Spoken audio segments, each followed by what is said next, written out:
سلام به بینندگان عزیز، سلام به عاشقان فوتبال. خیلی خوش اومدیم به کانال فری کیک پلاس. امروز هم اومدیم با چند خبر داغ دیگه. بریم به شنیدن خبرهای داغ امروز.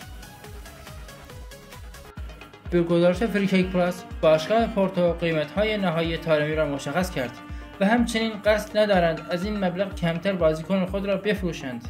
باشگاه تاتنهام برای جذب مهدی طارمی آقای گل لیگ پرتغال و ستاره پورتو وارد عمل شده است. تاتنهام تنها مشتری ستاره ایرانی نیست، بلکه اینتر هم وارد میدان شده و می‌خواهد این بازیکن را به سنسیرو منتقل کند. باشگاه پورتو آماده فروش طارمی است و یک شرط دارد.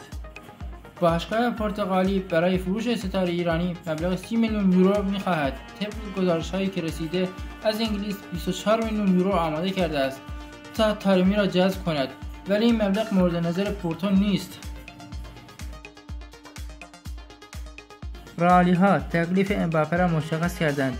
هواداران رئال در نظرسنجی بزرگ مارکا نیز از تیمشان برای فصل پیش رو خرید امباپه را عنوان کردند. به گزارش فری کیک پلاس، کار رئال در تور آمریکا با 2 برد و 2 باخت به پایان رسید. رئال ابتدا میلان را 3-2 شکست داد و سپس یونایتد را 2-0 برد، ولی در 2 بازی آخر 3-0 و 3-1 به بارسلونا و یوونتوس باخت. هرچند نتایج بازی‌های دوستانه اهمیت ندارد، ولی شکست برابر بارسا و دریافت 8 گل در 4 بازی کمی نگران کننده بود. تمرینات رئال مادرید برای هفته اول لالیگا و بازی برابر بیلبائو از دیروز شروع شد. مارکا در یک نظرسنجی از رئال خواسته بود تا در مورد شرایط تیمشان نظر خود را بگویند.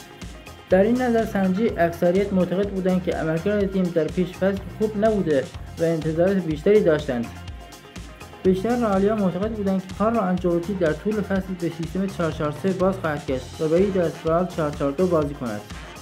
در پاسخ به سوال در مورد اینکه از کدام مورد تیم در پیش فصل بیشتر خوشتان آمد، 31% به عملکرد خوب بیلینگهام اشاره کردند. هواداران النصر رونالدو را به صرفشان دعوت کردند. در صحنه خنده‌دار فردی از هواداران النصر به ورزشگاه رفت تا کریس رونالدو را به صرف شام دعوت کند.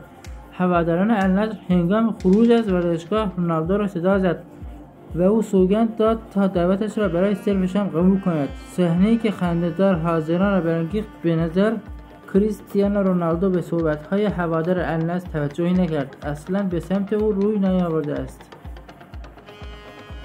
امیدوارم از دیدن این ویدیو لذت برده باشید.